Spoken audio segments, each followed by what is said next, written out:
She was 22, with a smile that seemed to belong to the open road. Gabby Petito had packed her life into a van, chasing freedom across the endless highways of America with her fiancé, Brian Laundrie. To the world, it looked perfect. Sunlit selfies, mountain backdrops, laughter caught on camera. Millions scrolling through Instagram saw only adventure. But behind those curated frames, something darker was quietly unfolding. Imagine the sound of tires humming against desert asphalt, the smell of pine drifting through cracked windows, the glow of sunsets painting canyon walls. That was the dream Gabby shared online. Yet, as the days passed, her messages grew strained. Replies felt colder, less like her. Friends noticed, family noticed, the audience didn't. Then came a moment almost no one talks about. A police stop in Moab, Utah. Officers' body cameras captured Gabby trembling, her voice breaking, her breath shallow. Brian stood calm, collected, explaining away the chaos. The police let them go, calling it a mental health crisis. That decision would echo louder than anyone could have imagined. Weeks later, Brian drove Gabby's van back to Florida. Alone. No explanation. No Gabby. And while her family begged for answers, the internet erupted. TikTok detectives, Reddit threads, Instagram sleuths, millions of strangers piecing together clues in real time. It was the first true crime case to go viral as it happened. The shocking truth? A pair of travelers had unknowingly filmed Gabby's van parked near Spread Creek in Wyoming. That small detail, buried in their vacation footage, became the key to finding her. On September 19th, Gabby's body was discovered. The autopsy revealed strangulation. The story didn't end there.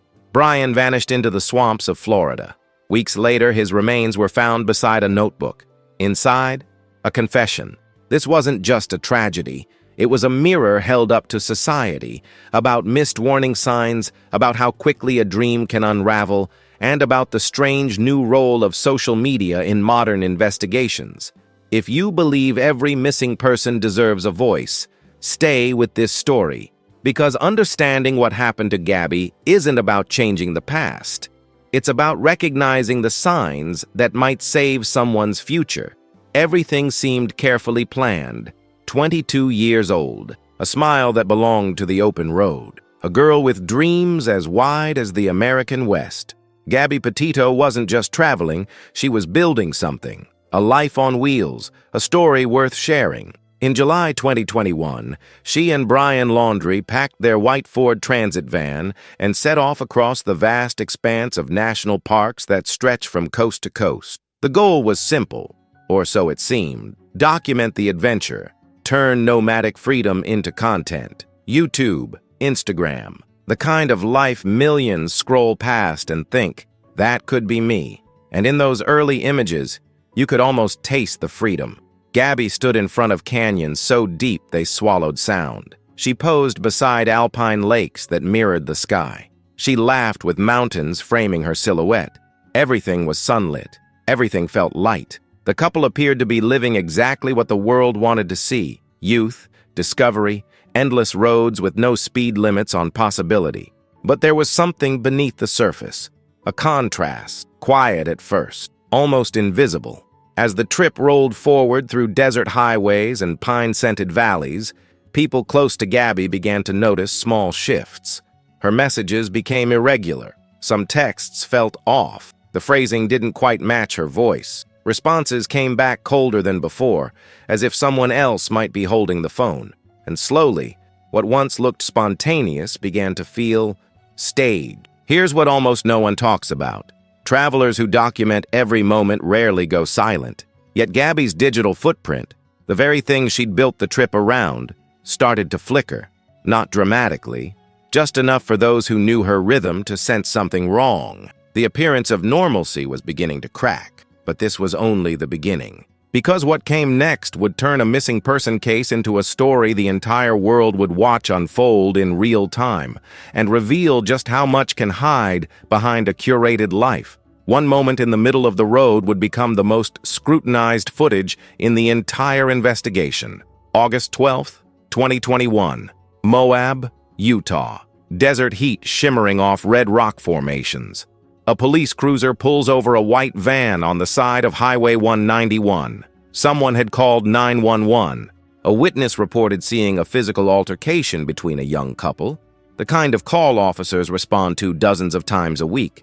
Routine, or so it seemed. What happened next would be captured on body camera, and those 77 minutes of footage would later be watched by millions, dissected frame by frame, analyzed by everyone from legal experts to armchair investigators trying to understand what they were really seeing.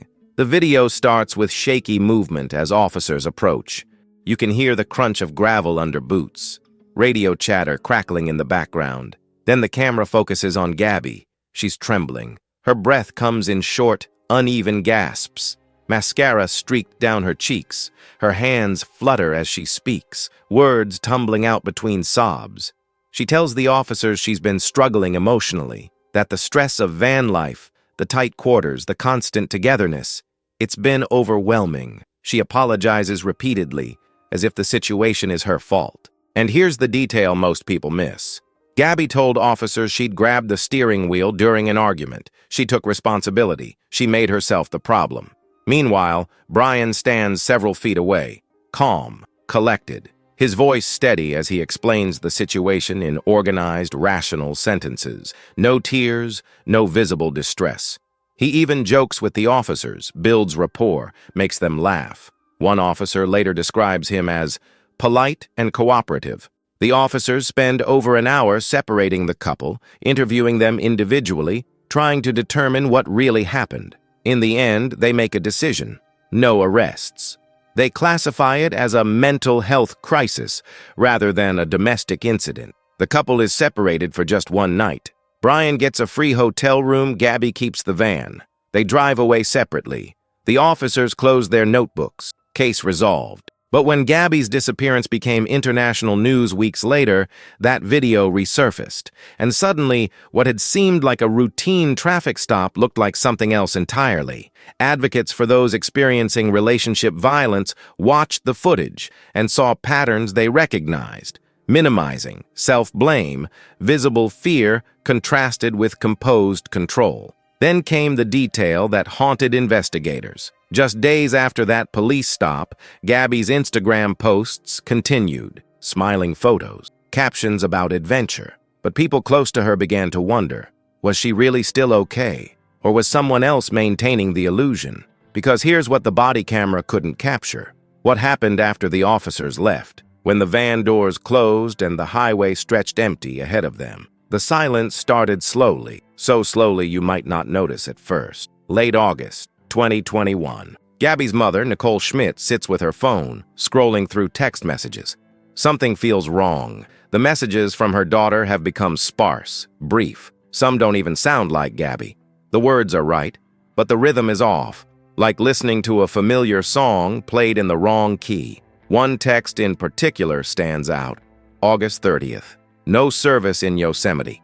But here's what investigators would later discover. Gabby's phone wasn't anywhere near Yosemite. The geolocation data told a completely different story. Someone had sent that message, but the question that would haunt the investigation was simple and terrifying. Who was holding Gabby's phone? Then came the moment that turned concern into alarm. September 1st, 2021. A white Ford Transit van pulls into a quiet neighborhood in Northport, Florida. The engine shuts off. A car door opens and closes. Brian Laundrie steps out, walks into his parents' house, and doesn't come back out. He's alone. He's driving Gabby's van, but Gabby isn't with him. No explanation. No phone call to her parents. No text saying she decided to stay out west, or that they'd broken up, or that she was flying home separately. Just silent. The kind of silence that screams louder than words ever could. Gabby's family tried everything. They called Brian. He didn't answer. They called his parents. No response. They texted, emailed, left voicemails, each one more desperate than the last. Imagine being a parent in that moment. Your daughter vanishes, and the one person who knows where she is won't even acknowledge you exist.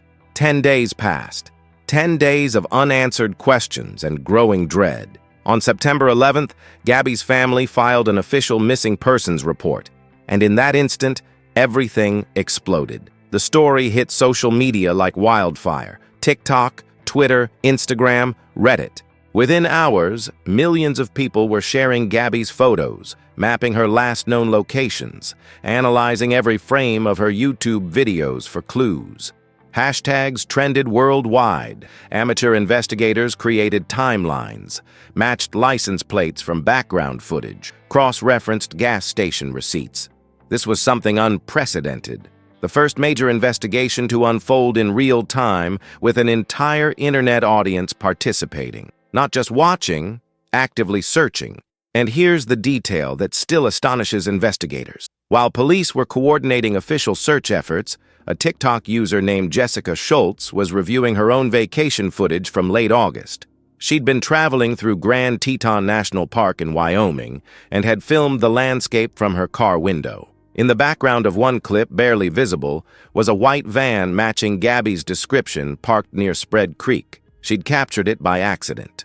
A random few seconds of video that would become the most crucial piece of evidence in the entire case. But even as millions searched for answers, even as tips flooded in from across the country, one person remained silent. Brian Laundrie stayed inside his parents' house, doors locked, blinds drawn, refusing to speak to anyone.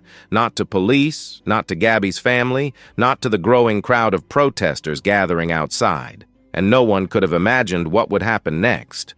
Because just when the world thought it knew where this story was heading, it took a turn that would shock even the most seasoned investigators. An entire nation was searching for one missing girl. FBI agents, local police, search and rescue volunteers, and an unprecedented digital army, thousands of people online, hunched over laptops and phones, scrolling through every photo Gabby had ever posted, every video she'd ever shared, every frame that might hold a clue. Old Instagram posts were examined pixel by pixel. YouTube footage was rewatched in slow motion. Even blurry backgrounds suddenly mattered. This was crowdsourced investigation on a scale never seen before. And then, a couple from Florida named Jen and Kyle Bethune did something remarkable. They'd been on their own cross-country road trip in late August, filming the landscapes as they drove through Grand Teton National Park in Wyoming. Just casual vacation footage. Mountains, meadows, the kind of scenery everyone captures and mostly forgets about. But when news of Gabby's disappearance went viral, something nagged at Jen, a memory. A white van they'd passed near Spread Creek. She went back through their footage, scrubbing through hours of video, and there it was, 27 seconds of shaky dashcam recording. In the distance, barely visible through the trees, a white Ford Transit van parked on a dirt road. The license plate wasn't clear, but the details matched. And here's what most people don't know. The Bethunes didn't just send the video to police. They geotagged the exact GPS coordinates from their camera's metadata. They'd inadvertently created a digital breadcrumb that pinpointed a location within feet. That video changed everything. September 19th, 2021. Search teams converge on the remote area near Spread Creek dispersed camping zone. The terrain is rough, sagebrush, rocky outcrops, dense patches of forest where the Wyoming wilderness swallows footprints and erases trails. The air smells of pine and dry earth. Boots crunch over fallen branches. Radio silence, except for the occasional crackle of communication between teams. Then, in a clearing not far from where the van had been spotted, they found her. The confirmation came hours later, but everyone already knew. Gabby Petito had been found. The medical examiner's report would later conclude that her death was the result of blunt force trauma and strangulation. The manner of death, homicide. The news hit like a shockwave. Vigils were held across the country. Strangers who'd never met Gabby wept openly. Her story had become personal to millions.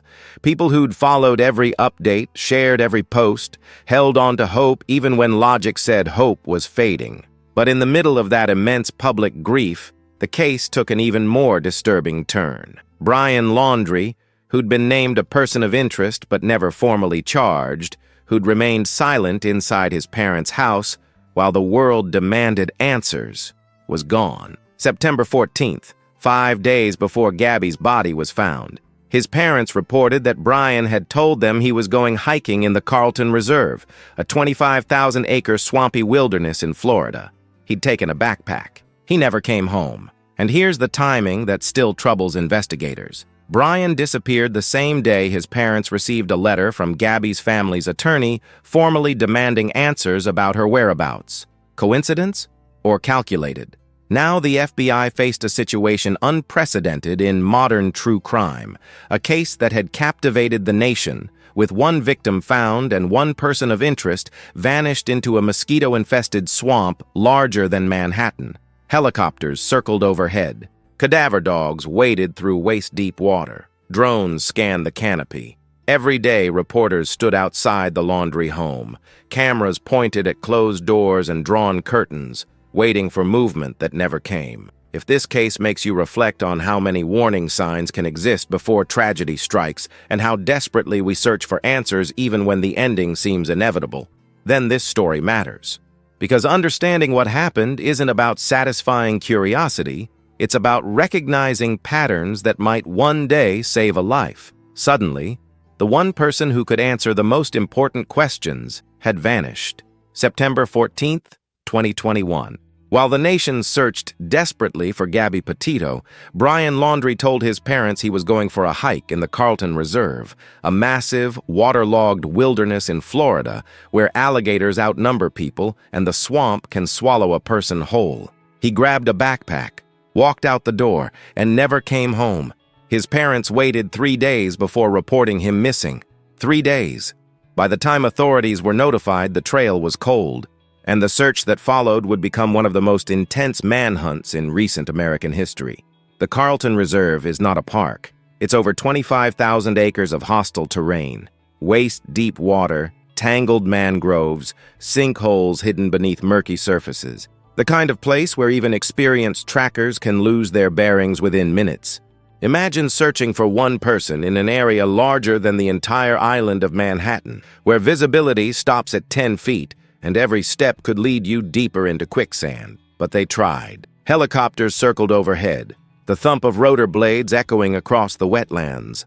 Cadaver dogs waded through standing water, noses low, tracking scents that dissolved in the damp air. Drones equipped with thermal imaging swept the canopy, searching for heat signatures among the wildlife. Specialized dive teams plunged into submerged areas where the water was so dark you couldn't see your own hand in front of your face. Days turned into weeks. The tension was unbearable. How does someone at the center of a national investigation simply disappear? The FBI had his photo. America's Most Wanted had featured him. Millions of people knew his face. Tips flooded in from across the country. He was spotted in Alabama, in North Carolina, on the Appalachian Trail, in Mexico. Every lead went nowhere. Brian Laundrie's name dominated every headline. News vans camped outside his parents' home 24/7. Protesters held signs. Online sleuths tracked his family's every move, analyzing their grocery store trips and social media activity for hidden clues. And then, the weather changed everything. Here's what most people don't realize. The area where Brian was eventually found had been underwater during the initial search, literally submerged beneath several feet of standing water. Search teams had passed over it multiple times, unable to access it. But in mid-October, after weeks without rain, the floodwaters began to recede. Land that hadn't been visible in months slowly emerged from the swamp. October 20th, 2021. Brian's parents, Chris and Roberta Laundrie, join the search for the first time. They walk into the reserve alongside law enforcement, heading toward a trail Brian had frequently hiked. The air smells of rotting vegetation and stagnant water. Mud sucks at their boots with every step. And then, in a clearing that had been underwater just weeks before, they find something. A backpack, a dry bag, items that belonged to their son. Nearby, partially concealed by brush and debris, human remains. The Sarasota County Medical Examiner confirmed it the next day. The remains were Brian Laundrie's. Cause of death: a self-inflicted gunshot wound. He'd been dead for weeks, likely since shortly after he entered the reserve. But the discovery that would change everything wasn't the remains themselves. It was what lay beside them. A notebook, water-damaged but still partially legible. Pages filled with handwriting. The FBI took it into evidence immediately. For weeks, they worked to preserve and analyze the contents. Forensic document examiners used specialized techniques to recover writing from pages that had been submerged, ink bleeding into pulp.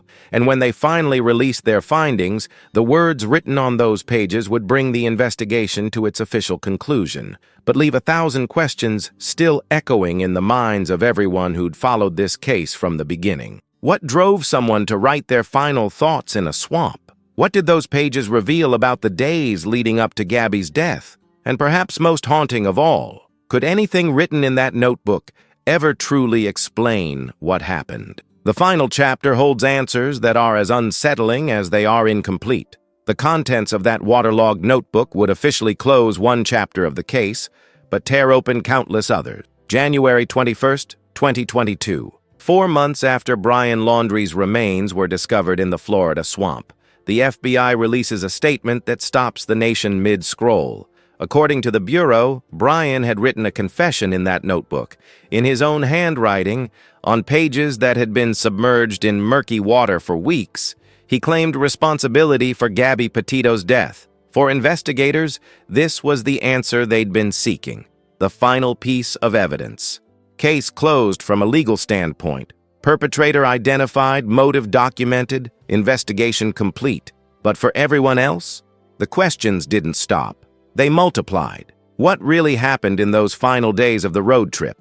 The notebook contained words, yes, but not a timeline, not the sequence of events that led from a couple documenting their dream journey to a tragedy in the Wyoming wilderness. The confession existed, but the context remained frustratingly incomplete. And here's what most people never learned. The FBI also found a small journal belonging to Gabby in the van. Entries described tension, arguments, moments of doubt about the relationship. But the last entry was dated weeks before her death. Whatever happened in those final days, the conversations, the escalations, the precise moments that spiraled beyond control, died with both of them. The question that haunted advocates and investigators alike: were there clearer warning signs that could have been recognized earlier? That police body cam footage from Moab kept playing in people's minds. 77 minutes of interaction where officers observed visible distress, documented scratches and injuries, listened to Gabby blame herself while Brian remained composed. And yet the intervention was minimal. One night apart, then back on the road together. What if the response had been different? What if someone had recognized the pattern for what it was? These questions continued echoing because Gabby's story transcended the boundaries of a criminal case. It became a national conversation about relationship violence, about the dynamics of coercive control that aren't always visible in bruises or raised voices. It revealed how someone can be suffering while appearing fine to the outside world, smiling in photos while drowning internally. And it exposed something else, something uncomfortable: the disparity in attention given to missing persons cases. Gabby's story went viral instantly. Her youth, her social media presence, her photogenic life drew millions of eyes. But as the case dominated headlines, advocates pointed out a painful truth. Hundreds of indigenous women, women of color, and marginalized people disappear every year with a fraction of the coverage. The term missing white woman syndrome entered mainstream conversation, forcing society to confront its biases about whose stories get told and whose vanish into silence. Here's a detail that still troubles families of other missing persons. In the same time period that Gabby's case generated over 300,000 tips to the FBI, dozens of other missing person cases in the same region received almost no public attention. Not because those lives mattered less, but because the algorithms didn't amplify them, the hashtags didn't trend, the collective attention moved elsewhere. The case had officially ended. Legally, there was closure. The FBI closed its investigation. The autopsy reports were finalized. The evidence was cataloged and archived. But the impact was just beginning. Police departments across the country began retraining officers on recognizing signs of relationship violence. Advocates used the Moab body cam footage in workshops, teaching people what intervention should look like. Laws were proposed, some passed, some stalled, aimed at improving domestic violence response protocols. And millions of people who'd followed every update, who'd searched through old photos and mapped coordinates and held on to hope even when logic said hope was fading, were left sitting with an uncomfortable realization. We'd watched this unfold in real time. We'd seen the warning signs documented and shared publicly. And still, we couldn't stop what was already in motion. If you've ever wondered how a story can end without really ending, how a case can be closed while the questions remain open, this is what that looks like. Gabby Petito's name is no longer in headlines, but her story lives in policy changes, in awareness campaigns, in the conversations people have when they notice something feels off in a friend's relationship. The van sits in an evidence facility somewhere, windshield still cracked, mileage frozen at the moment the journey stopped. The Instagram account remains active, a digital memorial where strangers still leave comments beneath photos of sunsets and mountain roads. And somewhere, on a shelf in an FBI archive, sits a water-damaged notebook containing words that explained everything and nothing at the same time. Because understanding what happened to Gabby Petito isn't just about knowing the facts of one tragic case. It's about recognizing that behind every curated life, behind every smiling photo, there might be a story that no one sees until it's too late. And maybe, just maybe, if we learn to see those signs earlier, we can write different endings for the stories still unfolding around us. If this case has made you think differently about the warning signs we miss, the voices we overlook, or the responsibility we carry to pay attention when something doesn't feel right, then Gabby's story has served its most important purpose. Not as entertainment, not as a mystery solved, but as a mirror reflecting the work we still need to do. The story of Gabby Petito began as a travel diary and ended as one of the most watched investigations of the digital age. A young woman with dreams as vast as the American West set out to document freedom, adventure, the kind of life that makes people stop scrolling and think, I want that too. But somewhere between the carefully framed photos and the curated captions, between the mountain sunsets and the open highways, something went terribly wrong. And the world watched it unfold in real time. Think about that for a moment. Millions of people followed every update. The police body cam footage showing Gabby in visible distress. The strange text messages that didn't sound like her.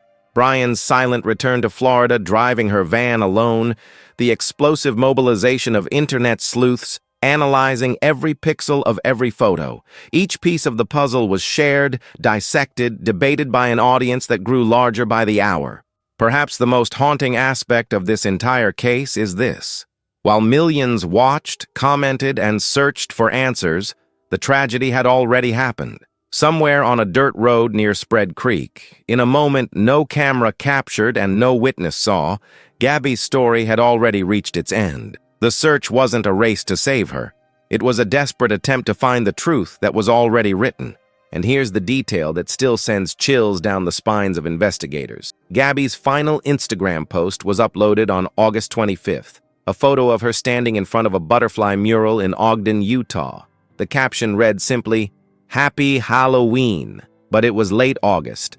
Halloween was more than 2 months away. To this day, no one knows for certain who wrote that caption or why they chose those words. It remains one of the small, eerie mysteries nested within the larger tragedy. The case left behind a lasting warning about silent signs, about emotional vulnerability, and about the vast distance between what we show publicly and what's really happening when the cameras turn off. Gabby's Instagram showed sunshine and smiles. Her private reality was something far darker, and that gap, that chasm between appearance and truth, is where so many people fall through the cracks. This story forced us to confront uncomfortable questions. How many warning signs need to exist before someone intervenes? What responsibility do we carry when we sense something's wrong? And why do some missing persons cases capture the world's attention while hundreds of others disappear into silence? The investigation changed laws, retrained police departments, sparked national conversations about relationship violence that continue today. But it also revealed our collective power, how quickly millions of people can mobilize when a story captures their attention, and how much good that attention could do if distributed more equitably across all the missing, all the overlooked, all the voices that need to be heard. So now I want to hear from you. At what moment do you believe this case became irreversible? Was it the police stop in Moab when officers let them go? Was it the silent return to Florida? Or was it something earlier? A choice made, a pattern established, a cry for help that went unheard? Leave your thoughts in the comments. And if this story impacted you, if it made you think differently about the signs we miss or the lives that matter, share it with someone who needs to hear it. Subscribe to this channel, because understanding these stories doesn't change the past, but it might help us recognize the signs that could, one day, save a life. Gabby Petito was 22 years old. She loved art, travel, and the feeling of wind through an open van window. She documented her dreams so the world could see them. And though her journey ended in tragedy, her story continues to echo, a reminder that behind every smiling photo, there might be someone struggling in silence, waiting for someone to truly see them. The road trip is over. The investigation is closed. But the conversation Gabby's story started, that's still unfolding. And maybe that's the most important journey of all, the one where we learn to look closer, listen harder, and act sooner when something doesn't feel right. Because in the end, understanding what happened to Gabby Petito isn't about satisfying curiosity or solving a mystery. It's about honoring her memory by doing better for everyone whose story is still being written.